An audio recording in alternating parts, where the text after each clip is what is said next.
Magandang araw po. Ito po ang DTF machine ng 888 Bacolod. Ito naman po ang kanyang printer head. Ayan po. Head clean.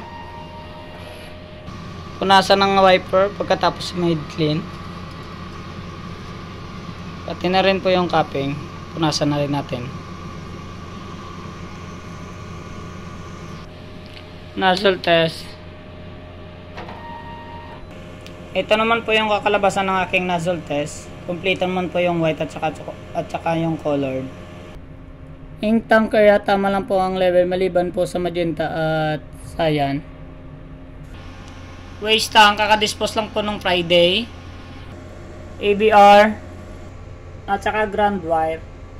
Ito naman po yung stock ko ng mga consumable ko sa white at saka sa colored. At dito naman po nakalagay yung powder ko. Ito naman po yung mga stock ko ng mga film sa DTF at saka Sabli. DTF monitoring, daily maintenance checklist, daily production log. Ito naman po ang consumable ko sa white, black,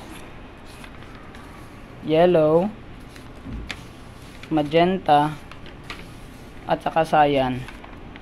Ito naman po yung sa powder ko at saka sa film. Updated na rin po sa system yung daily output at weekly physical inventory. Yun lang po.